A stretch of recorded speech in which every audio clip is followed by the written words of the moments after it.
कहानी की शुरुआत 14 अगस्त 1947 को मेरठ शहर से होती है। पूरा हिंदुस्तान अगले दिन होने वाली आजादी का जश्न मनाने की तैयारी में लगा हुआ था।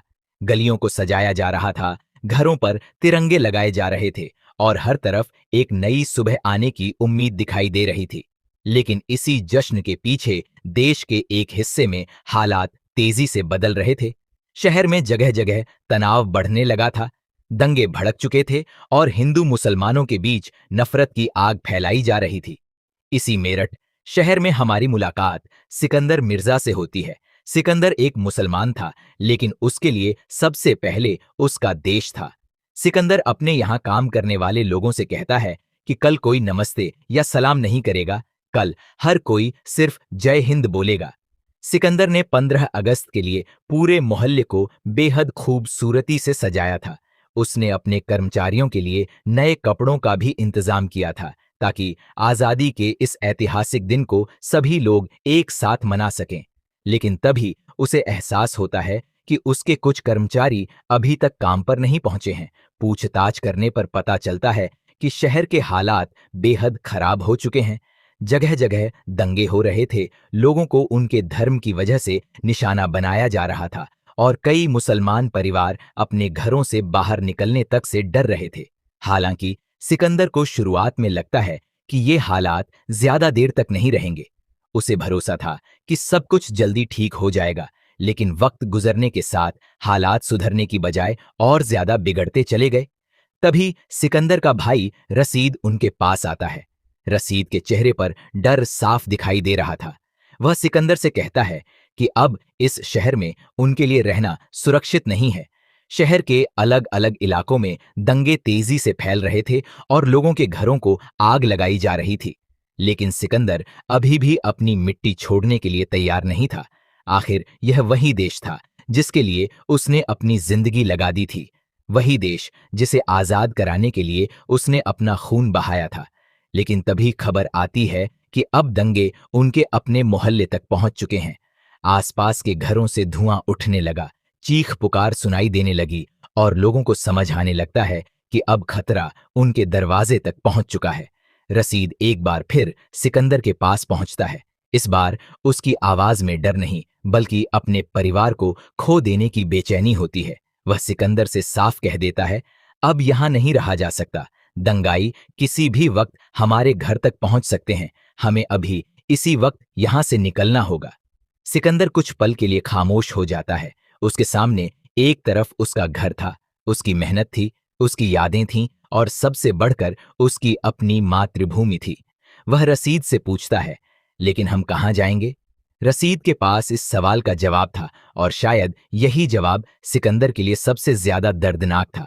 वह बताता है कि हालात ऐसे हो चुके हैं कि यहां रहने वाले मुसलमान परिवारों को पाकिस्तान जाने के लिए मजबूर होना पड़ रहा है, क्योंकि अगर उन्होंने वक्त रहते शहर नहीं छोड़ा तो शायद उनके लिए जिंदा बचना भी मुश्किल हो जाएगा।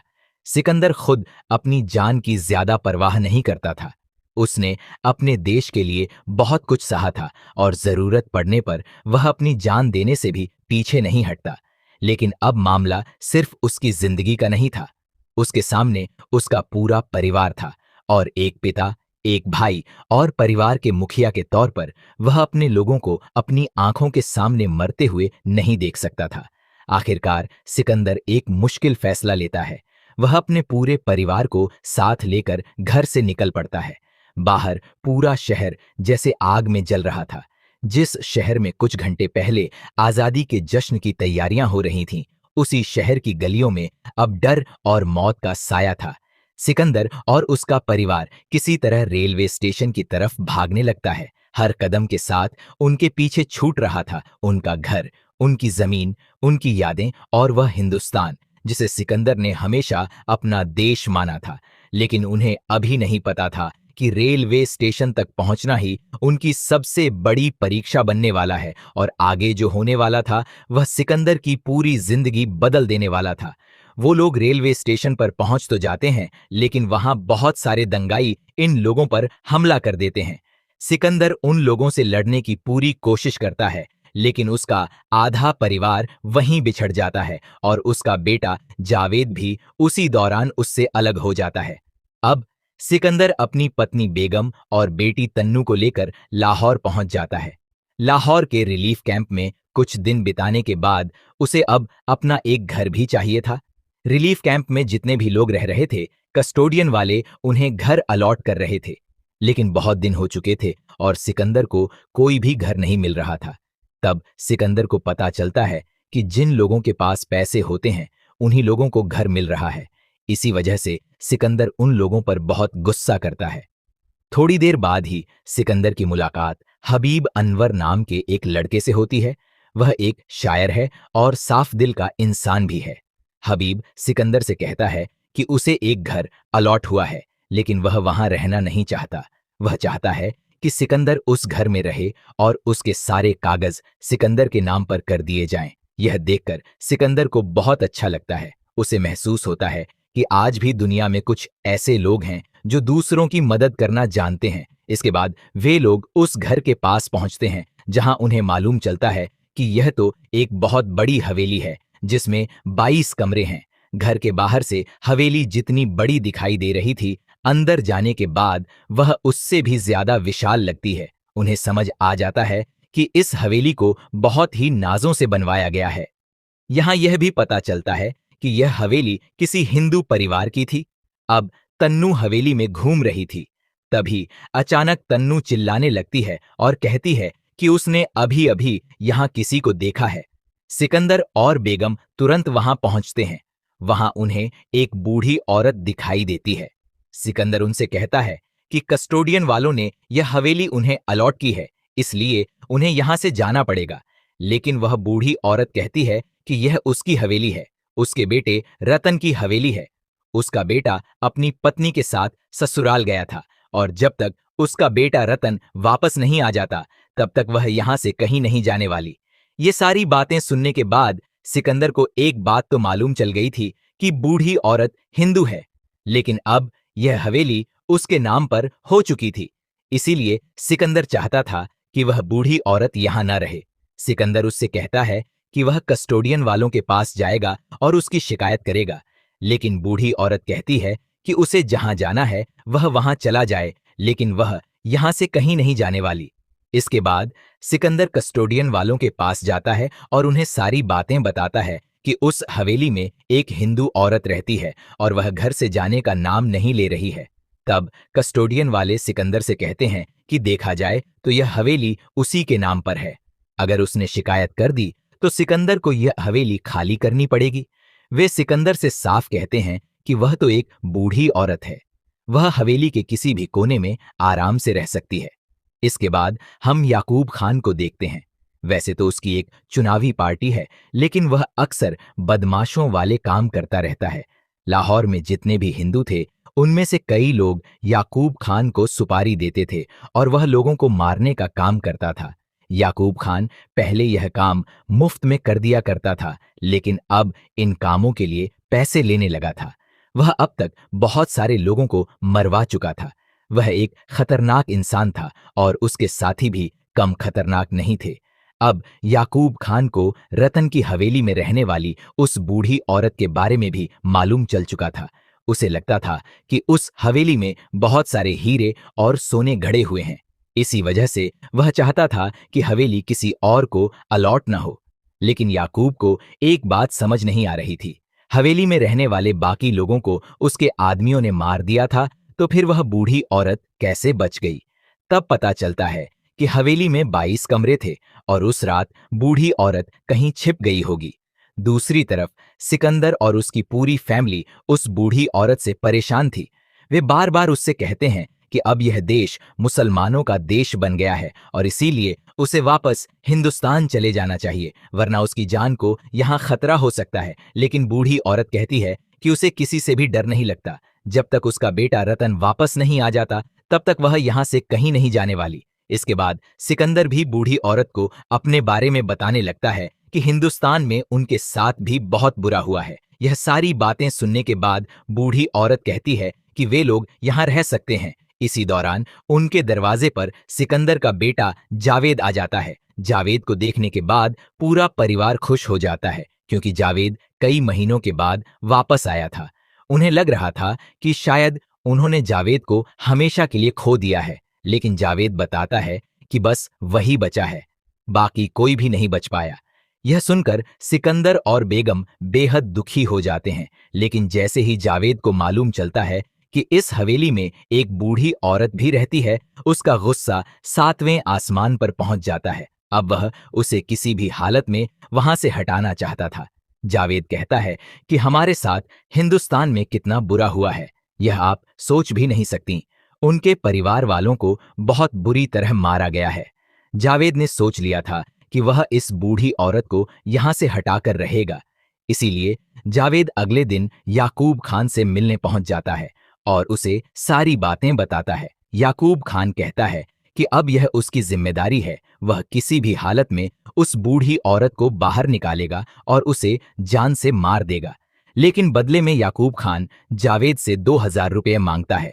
जावेद यह सारी बातें सिकंदर को भी बता देता है कि 2000 रुपये के बदले याकूब खान उस बूढ़ी औरत को बाहर निकाल देगा और उसके साथ जो करना होगा वह कर लेगा।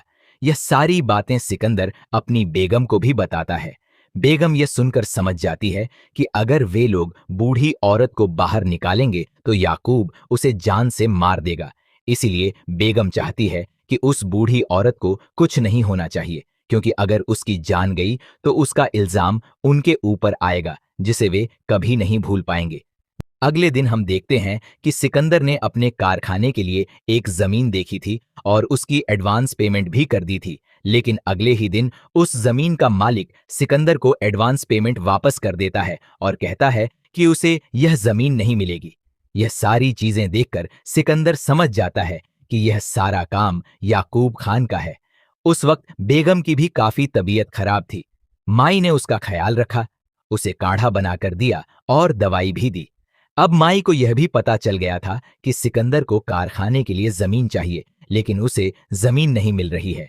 धीरे धीरे माई उन सभी लोगों के बहुत करीब होती जा रही थी, क्योंकि माई उनका बहुत ख्याल रखती थी। माई का दिल बहुत साफ था और वह इस पूरे परिवार को अपना परिवार मानने लगी थी। माई ने सिकंदर से यह भी कहा था कि उसे जल्द ही कोई न कोई जमीन मिल जाएगी। अगले ही दिन सिकंदर को पता चलता है कि उसे बहुत अच्छी जमीन मिल गई है और वह भी बहुत सस्ते दामों पर।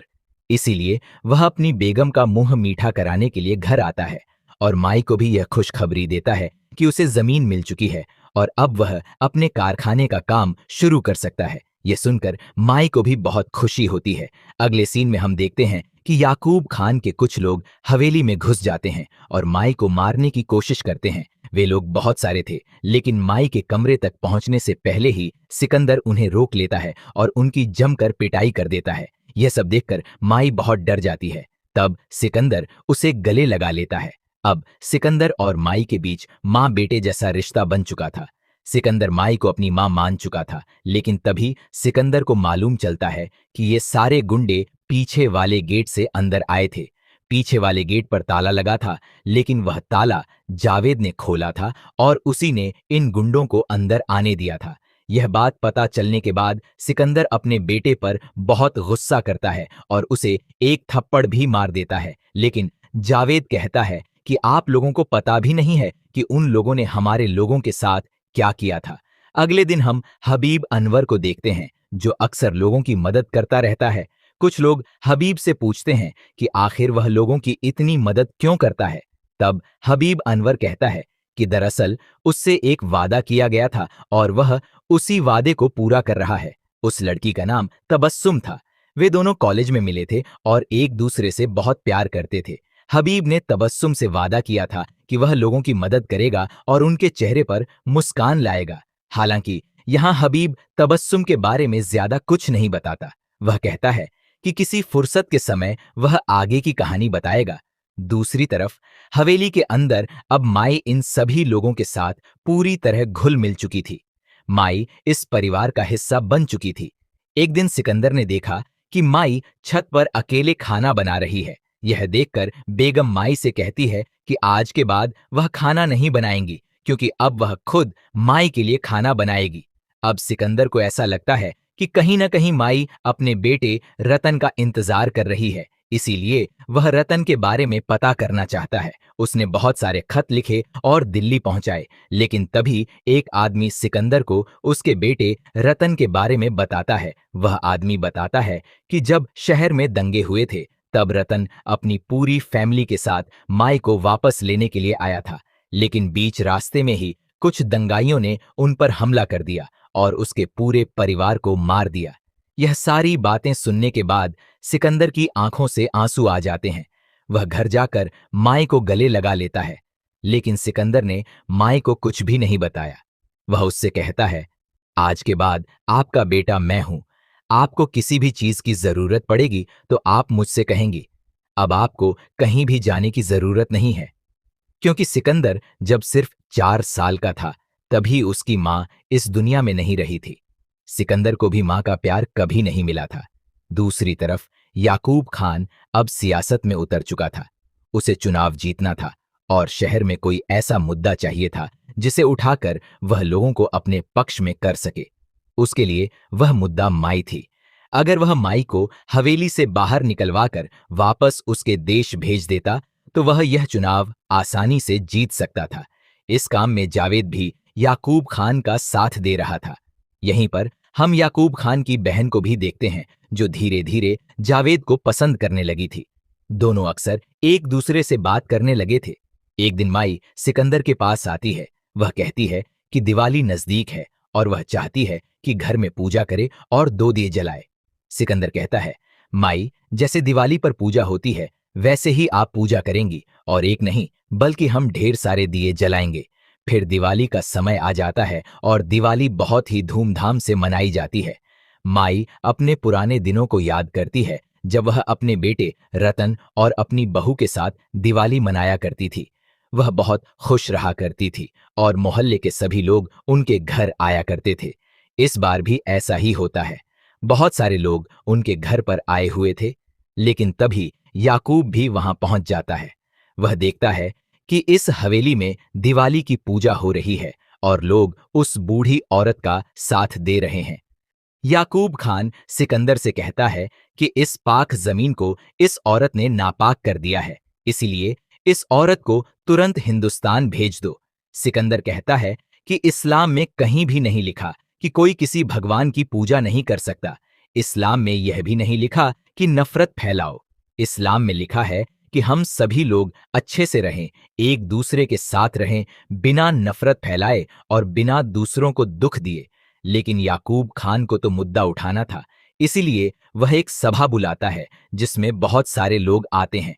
याकूब खान का मुद्दा यह था कि दूसरे धर्म की एक औरत हमारे देश में आकर हमारे ही मोहल्ले में पूजा पाठ कर रही है, जिससे हमारी जमीन नापाक होती जा रही है। उसके मुताबिक यह औरत यहां से जाएगी तभी उनकी जमीन पाक हो पाएगी। याकूब खान ने यहां बहुत सी उल्टी सीधी बातें कहीं, जिन्हें सुनकर सिकंदर को गुस्सा आ जाता है। वह कहता है, एक मां का कोई धर्म नहीं होता, मां अपने आप में एक धर्म होती है। सिकंदर कहता है कि जब कोई बच्चा पैदा होता है तो वह हिंदू, मुस्लिम, सिख या ईसाई नहीं होता, उसका पहला शब्द मां होता है। लेकिन फिर भी सिकंदर की कोई बात नहीं सुनी जाती। उससे कह दिया जाता है कि अच्छा यही होगा कि वह माई को जल्द से जल्द हिंदुस्तान वापस छोड़ आए, क्योंकि उनका यहां रहना खतरे से भरा हो सकता है। जबकि सिकंदर माई को अब अपनी मां मान चुका था, इसलिए वह उन्हें कहीं भी नहीं जाने देगा। उसे पता था कि अगर माई हिंदुस्तान भी चली गई तो वहां उनका अपना कौन होगा। लेकिन याकूब खान अब बहुत सारे लोगों को भड़का चुका था। एक दिन सिकंदर जब अपने कारखाने में मौजूद था, तब याकूब खान के ढेर सारे लोग हवेली में घुस जाते हैं और वहां माई को बुरी तरह पीटने लगते हैं। वे माई को घसीटते हुए सड़कों पर ले आते हैं और उनके साथ बहुत बुरा व्यवहार करते हैं। तभी सही समय पर सिकंदर वहां पहुंच जाता है और उन लोगों को रोकने लगता है। अपनी माई को इस हालत में देखने के बाद सिकंदर का गुस्सा 7वें आसमान पर पहुंच जाता है। वह सभी लोगों को बुरी तरह पीटता है। थोड़ी देर बाद पुलिस वहां आ जाती है और सिकंदर को गिरफ्तार करके अपने साथ ले जाती है, लेकिन वहां का पुलिस वाला भी सिकंदर से ठीक से बात नहीं करता। पुलिस वाले का भी कहना यही होता है कि वह माई को वापस छोड़ आए, लेकिन सिकंदर कहता है वो माई मेरी माँ है और अगर उसे कुछ भी हुआ तो पूरे शहर को आग लगा दूंगा। अगले सीन में हम हबीब अनवर को देखते हैं, जिसके साथ बहुत सारे लोग बैठे हुए थे। यहीं जावेद भी मौजूद था। हबीब वहां बैठे लोगों को इस तनाव भरे माहौल के बारे में बता रहा था। तभी जावेद बोल पड़ता है। वह कहता है कि उन लोगों ने हमारे लोगों के साथ क्या सलूक किया है, इसके बारे में आप कभी सोच भी नहीं सकते। तब हबीब अपनी कहानी को आगे बढ़ाता है। हबीब बताता है कि जब दंगे हो रहे थे तब वह अमृतसर के रिलीफ कैंप में लोगों की मदद कर रहा था। तभी उसे अचानक पता चलता है कि तबस्सुम बुरी तरह घायल हो गई है और लाहौर के किसी अस्पताल में मौजूद है, लेकिन वहां पहुंचा नहीं जा सकता था, क्योंकि अगर उसने वहां जाने की कोशिश की तो उसे बीच रास्ते में ही मार दिया जाता। जबकि तबस्सुम चाहती थी कि आखिरी बार हबीब उससे आकर मिल ले। अपनी जान की परवाह किए बिना हबीब वहां से निकल पड़ता है, लेकिन रास्ते में कुछ सिख लोग उसे पकड़ लेते हैं। वे उसे नुकसान पहुंचाने वाले होते हैं। तभी कुछ लोग हबीब अनवर को पहचान लेते हैं और बताते हैं कि वह एक अच्छा इंसान है जो हमेशा लोगों की मदद करता है। वे लोग हबीब से कहते हैं कि आगे जाना खतरे से खाली नहीं है, इसीलिए वे उसे आगे तक छोड़ देंगे। उन लोगों ने हबीब की मदद की और इस तरह वह अस्पताल पहुंच गया, जहां तबस्सुम की हालत बहुत ज्यादा नाजुक थी। मरते वक्त तबस्सुम ने हबीब से कहा था कि वह लोगों की मदद करे और जब उनके चेहरे पर मुस्कान आए तो समझ जाना कि यह उसकी मुस्कान है। यह सारी बातें बताने के बाद हबीब अनवर जावेद से कहता है कि तबस्सुम के साथ गलत करने वाले कोई और नहीं बल्कि हमारे ही लोग थे। हबीब जावेद से एक आखिरी बात कहता है, जिसके बाद जावेद की आंखें खुल जाती हैं। वह कहता है, धर्म अच्छा या बुरा नहीं होता, अच्छा या बुरा इंसान होता है। अगले सीन में हम देखते हैं कि माई यहां से जाने की बात करती है।